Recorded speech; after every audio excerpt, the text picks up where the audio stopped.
Sino ang pinakamagaling na manlalaro ng basketball sa kasaysayan ng Pilipinas? Maraming pwedeng isagot diyan. Names like Alvin Patrimonio, Ramon Fernandez, and more recently, James Yap or even June Mar Fajardo. Pero may isang pangalan na palaging lumulutang, isang pangalan na parang engrande, larger than life. The Big J, Robert Jaworski. Ang tao na hindi lang sumikat sa galing niya sa court, pero pati na rin sa kanyang never say die spirit. Sa video na to, we are diving deep into the life and career of Robert Jaworski. From his humble beginnings to his legendary status sa PBA and how his legacy lives on today. So, get ready. This is more than just a basketball story. It is about leadership, heart, and an unbreakable will to win. Let us start at the beginning. Jaworski's journey began sa mga kalsada ng Manila. Bata pa lang siya, ramdam mo na yung gigil, yung passion niya sa basketball. Sa mga simpleng barangay courts, siya unang nagpakitang gilas at kahit maaga pa lang, halata na ang kakaibang talento niya. Grabe yung drive. Hindi siya takot makipagsabayan sa mga mas matatanda, mas malalaki. Eventually, napansin siya ng University of the East. Dito siya naglaro ng college basketball at doon lumabas talaga ang kanyang potensyal. Sa bawat laban, kita mo na yung determination niya. Hindi lang siya skilled, but hardworking. Yung tipo ng player na hindi mo basta-basta titibagin. At syempre, ito ang nagbukas ng pinto para sa kanya to enter the professional league. Pero alam mo kung kailan talaga nagsimula yung legend ng Big J, 1977. Ito yung season na nagmarka sa kasaysayan ng PBA at sa career ni Jaworski. He led the Toyota Tamaraws to a championship. And grabe ang naging performance niya sa finals. Hindi lang siya scorer, hindi lang siya playmaker. He was the heart and soul of that team. Imagine the pressure of a championship game, and there he was, making crucial points, leading his team, making sure na walang susuko. It was in that moment na pinakita niya yung tunay na halaga ng pagiging clutch. Jaworski delivered under pressure. Pinangunahan niya ang Toyota Tamaraws to victory, at dito na nabuo yung image niya bilang isang born leader.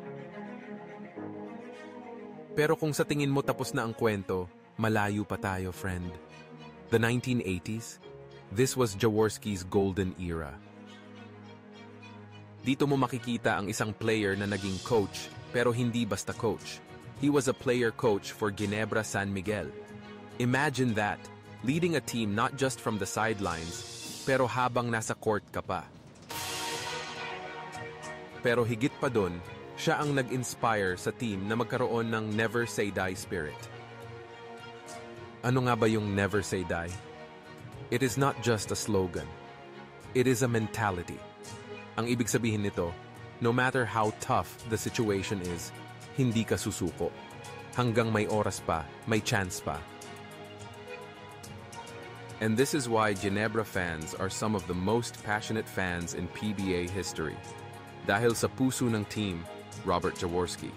His ability to motivate and inspire both his players and the fans was beyond remarkable.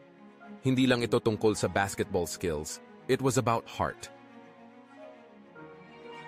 At dahil sa leadership niya, Ginebra won multiple championships. Jaworski's style was clear: discipline, teamwork, and perseverance. Fast forward to 1997. By this time, many would think na Jaworski was past his prime. Pero hindi ito basta-basta titigil, lalo na sa love niya for the game. Sa 1997 PBA All-Star Game, kahit nasa twilight na ng career niya, naglaro pa rin siya.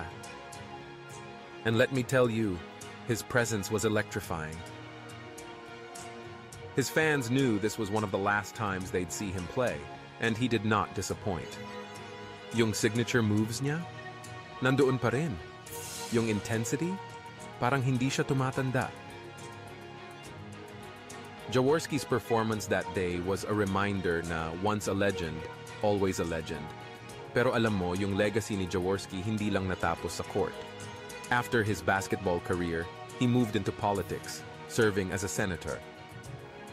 And just like sa basketball, he carried the same heart, the same dedication. He became a role model for aspiring athletes, teaching them na hindi lang tungkol sa galing sa laro, pero importante rin ang disiplina, sipag, at integridad. At higit pa doon, marami siyang naging philanthropic efforts. Nakakatulong siya sa mga nangangailangan, giving back to the community that supported him. Kaya nga hindi lang siya iniidolo dahil sa basketball, pero pati na rin sa mga nagawa niya para sa bayan. Robert Jaworski's legacy is more than just about basketball championships. It is about leadership. It is about the heart to fight, no matter how tough things get. Kaya naman hanggang ngayon, kahit gaano katagal na siyang retired, yung pangalan niya, buhay na buhay pa rin sa mundo ng Philippine basketball. And that, my friends, is why Robert Jaworski will forever be a legend. So if you think may ibang mas deserving ng title ng greatest sa Philippine basketball, well, malaki ang sapatos na kailangan nilang punan. Thanks for watching. Kung na-inspire ka rin sa kwento ng Big J, do not forget to like and subscribe. Kita-kits tayo sa susunod na kwento.